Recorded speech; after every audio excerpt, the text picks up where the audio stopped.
가자 높은 이름 가자 크신 이름 홀로 위대하신 이름 모든 통치보다 모든 능력보다 홀로 위대하신 이름 천사들 외쳐 거룩 만물이 외쳐 거룩 높으신 이름 거룩 거룩 영원히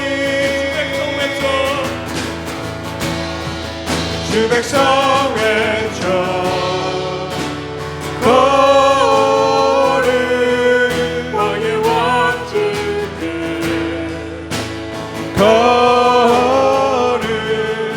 주는 영원히 거룩 거룩 영원히 양옆에 계신 분들과 잠시 인사를 하겠습니다. 웬만하면 멀리 계신 분들과 인사를 하십시오. 할렐루야. 네, 저번 주는 우리가 연합 예배를 드렸기 때문에 빌립보서를 안 했는데 오늘은 빌립보서 2장 강해를 하겠습니다.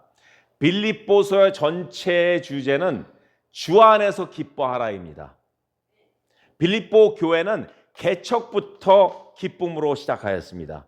왜냐하면 루디아 가족이 모두가 기쁨으로 세례를 받았고 모두가 기쁨으로 그 집을 예배 장소로 열어주었고 기쁨으로 유럽 전도의 시작이 이루어진 곳이기 때문입니다. 빌립보 교회에 있는 성도들에게 이 편지를 옥중에서 쓰는 바울도 바로 하나님 안에서 기뻐하라는 것을 감동으로 받고 비록 갇힌 몸이지만 기뻐하며 쓴 편지입니다. 1장에서는 바울이 쓴 이 편지를 통해서 빌립보 교회의 모든 성도들과 특히 빌립보서를 한 장 한 장 나누는 우리 WIC 광야 국제교회 모두에게 이런 감동을 주었습니다. 복음에 합당한 삶을 살자. 그리고 두 번째는 고난 가운데서도 인내하며 살자. 현재 우리가 갖고 있는 모든 고난과 상처들을 넘어서 그 뒤에 계신 예수님을 바라보자라고 이렇게 결단했고요. 예수님의 심장을 가지고 조건 없이 나누어주고 넘어진 사람들을 일으켜 세우며 목마른 사람들에게 생수인 예수 그리스도를 마시게 하자는 감동 결단을 했습니다. 여러분들 중에 예수님의 심장을 가지고 그 심장에서 나오는 주님의 보혈을 온몸에 펌프가 터지듯 공급받으며 다른 사람에게 예수를 알리셨는지요?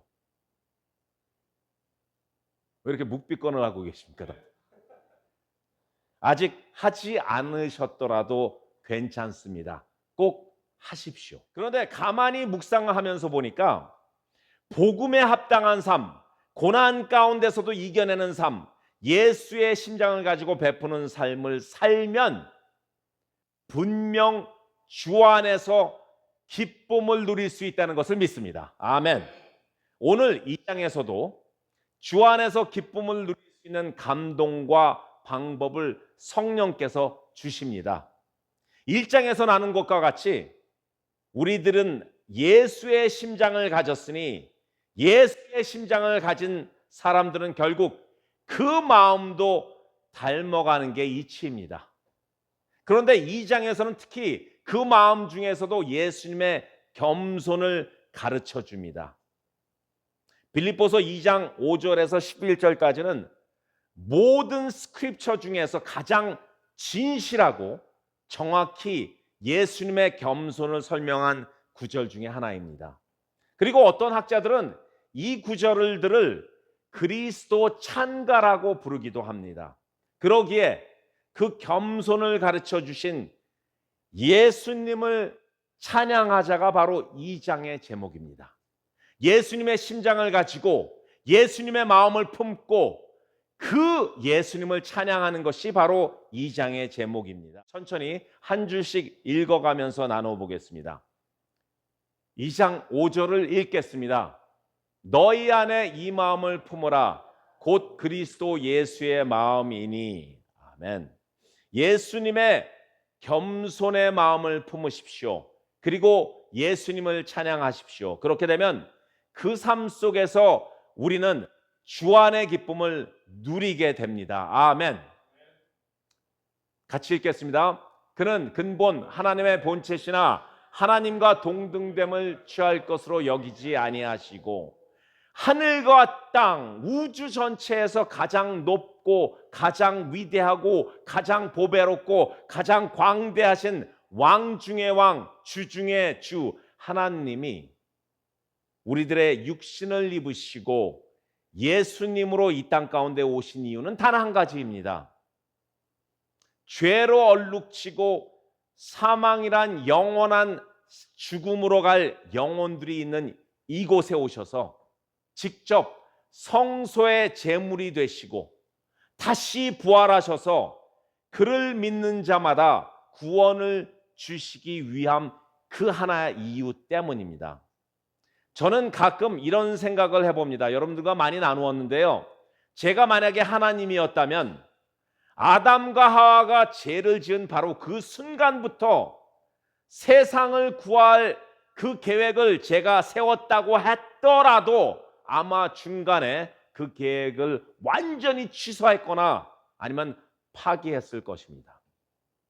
왜냐하면 인간은, 여러분들과 저는 죄를 한 번 짓고 끝난 것이 아니라 죄에 죄를 더하며 하나님을 끊임없이 배신했고 우상을 섬겼기 때문입니다. 여기에서 우상이라는 건 우상의 우상도 있지만 마음속에 우리가 하나님보다 먼저 생각하는 것들, 이것도 우상이기 때문입니다. 그러나 약속의 하나님께서는 끝까지 구원의 계획을 풀필 하시기 위해 독생자 예수 그리스도를 보내셨습니다. 인간의 반복되는 죄와 배신이 하나님의 사랑을 멈추게 하지 못했습니다.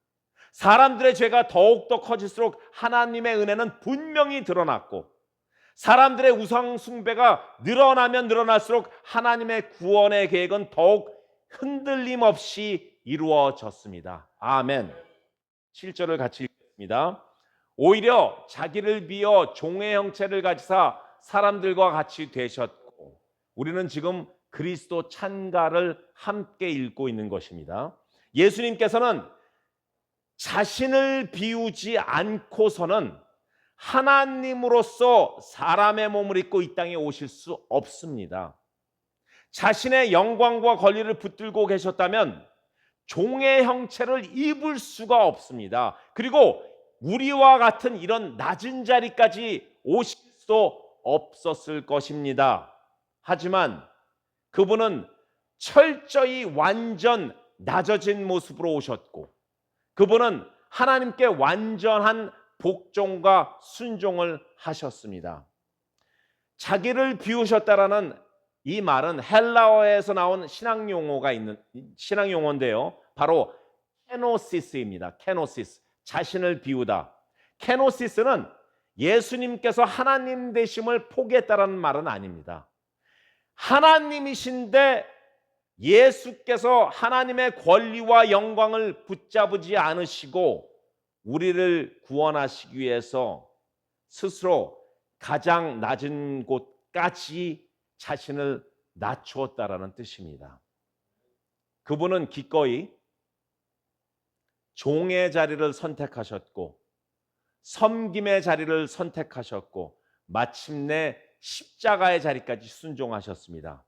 죄로 가득한 세상에 사람의 몸을 입고 오셔서 우리와 같은 삶을 사시며 우리의 연약함을 친히 담당하시고 경험하셨습니다. 그래서 예수님의 성육신은 겸손의 시작이었고 십자가는 그 순종과 복종의 결정판이었습니다. 아멘. 8절을 같이 읽겠습니다. 사람의 모양으로 나타나사 자기를 낮추시고 죽기까지 복종하셨으니 곧 십자가에 죽으심이라. 우리가 야고보서를 공부할 때 4장에서 비슷한 내용을 함께 나누었습니다. 하나님 편에 서기 위해서 하나님께 더욱더 가까이 가고 고난을 이겨내며 겸손해야 되고 복종, submit and surrender ourselves를 해야 된다고 나누었습니다. 왜냐하면 예수님께서 미리 손수 우리에게 그것을 보여주셨기 때문에 우리가 그분을 닮아가야 된다는 것입니다. 9절을 같이 읽겠습니다. 이러므로 하나님이 그를 지극히 높여 모든 이름 위에 뛰어난 이름을 주사. 예수님은 십자가 사건으로 왕이 되신 분이 아니십니다. 그분은 벌써 천지가 창조되기 전서부터 왕이셨습니다. 그런데 그 왕이신 분이 우리를 위해서 십자가를 택했습니다. 예수님은 다시 한번 말씀드리지만 하나님의 구원의 계획을 풀필 하셨고 하나님은 다시 그를 지극히 높여 하나님 우편에 앉아 계시도록 하셨습니다. 아멘. 10절을 같이 읽겠습니다. 하늘에 있는 자들과 땅에 있는 자들과 땅 아래에 있는 자들로 모든 무릎을 예수의 이름에 꿇게 하시고 세상에 어떤 신이 인간 세계에 와서 비스무리하게 만든 신들은 많을 거예요. 하지만 전적으로 본인께서 약속하신 구원의 성취를 위해서 직접 본인이 십자가에 못 박혀 죽으신 분이 어디 있습니까?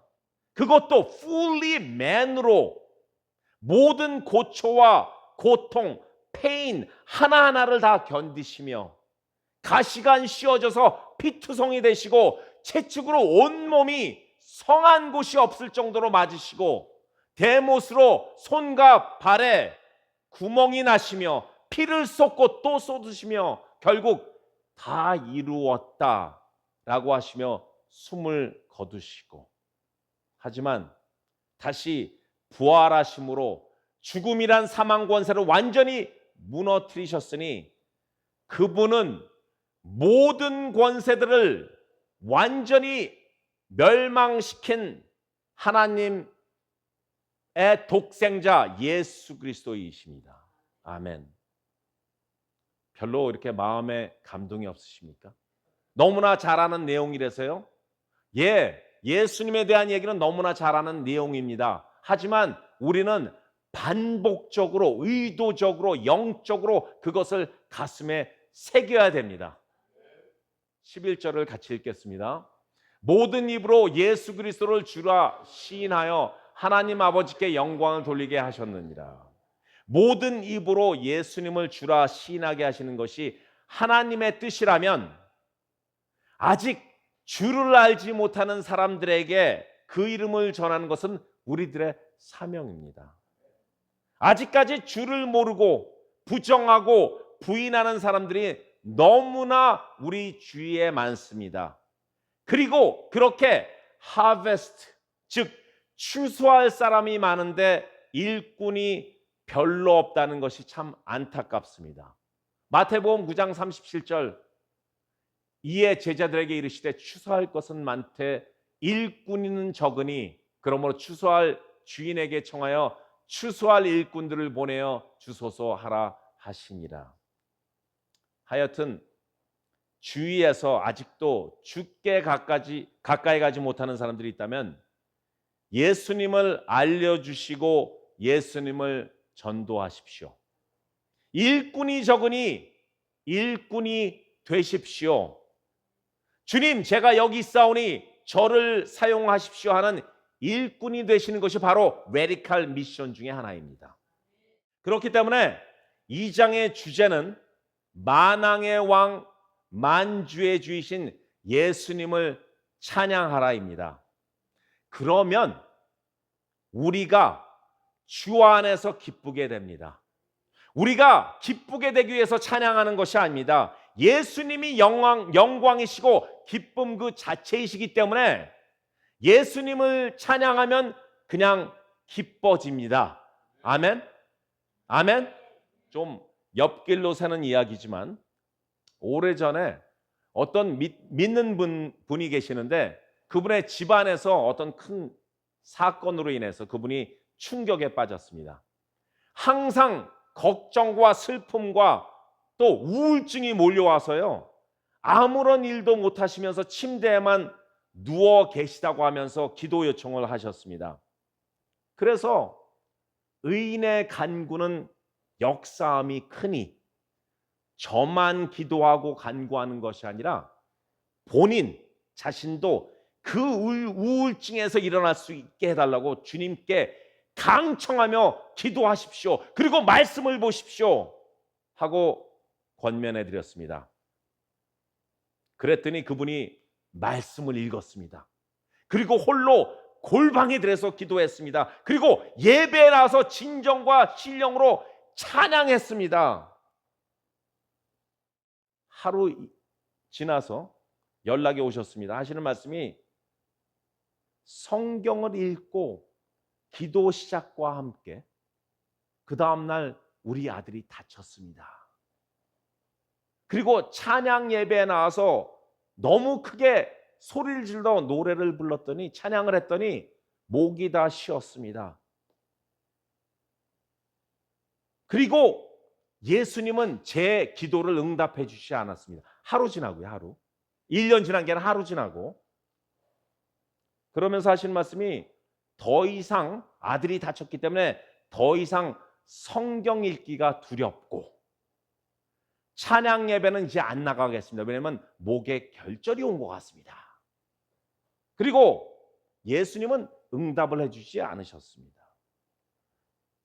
제가 지어낸 이야기 같죠? 뭐 소설에서 나오는 이야기 같죠? 아니요. 많은 크리스찬이라고 안 하겠습니다.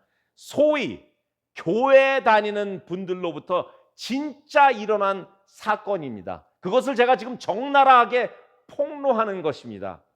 보통 다들 시시하잖아요. 아이, 설마 교회 다니는 분이 그러겠어요? 진짜 일어난 일이에요. 자, 그분이 왜 그런 결정을 내렸을까? 여기에 대한 답은 여러분들께 맡기겠습니다만 제가 한마디만 하겠습니다. 여러 마디 하겠습니다. 예수님은 알라딘의 요술램프에서 나오는 하인이 아닙니다.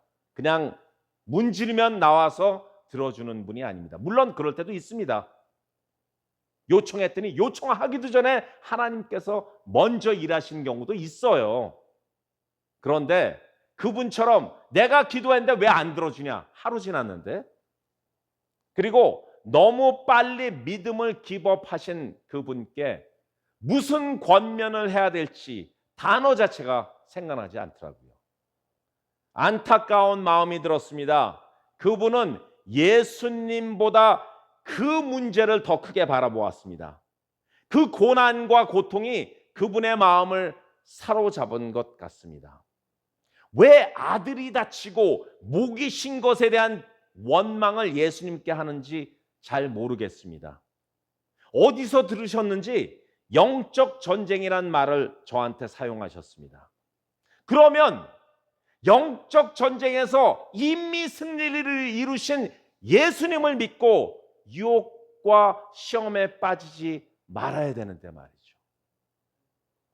저 이제 말씀을 읽지 않고 찬양 안 하겠습니다. 예수님은 응답을 해주시지 않습니다.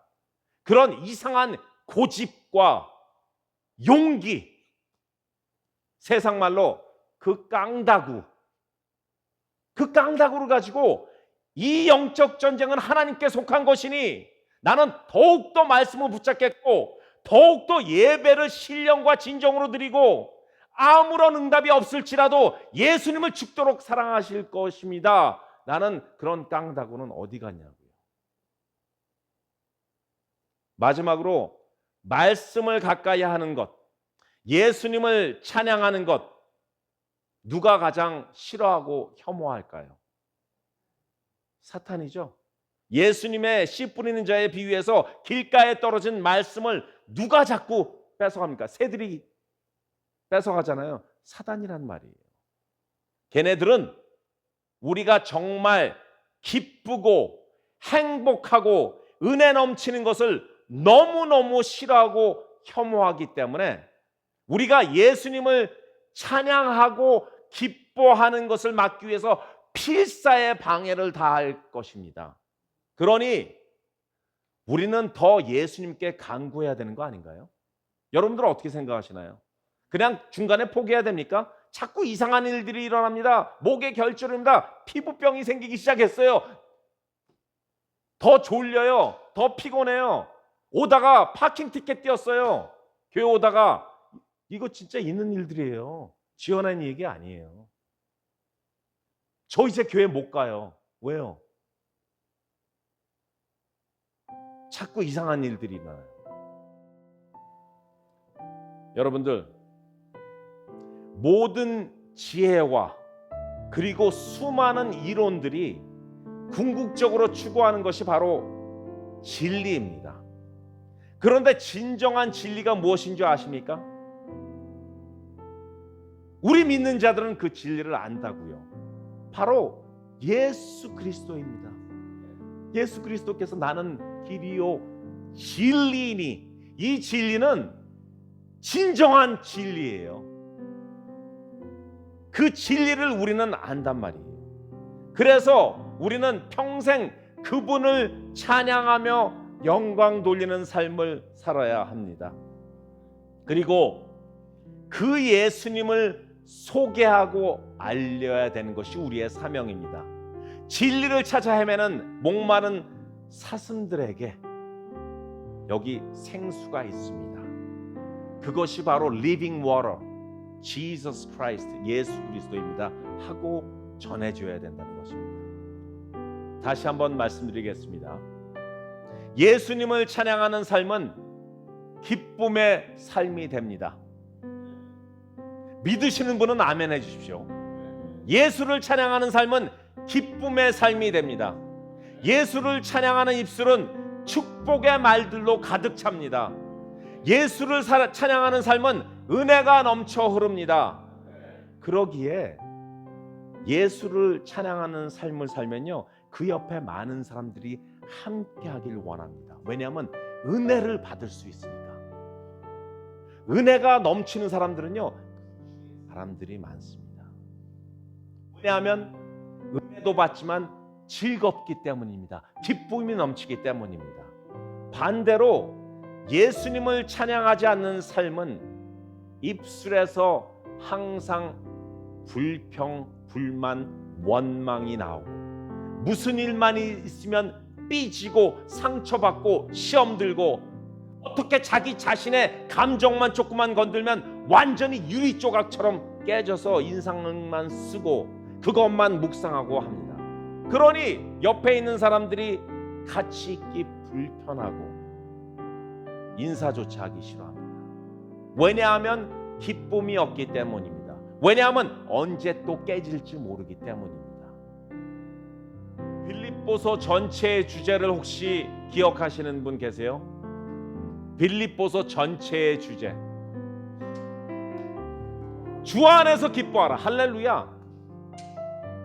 2장의 소제목은 주 안에서 기뻐하라인데 그 기뻐하게 하시는 우리 주님을 찬양하자입니다. 아멘.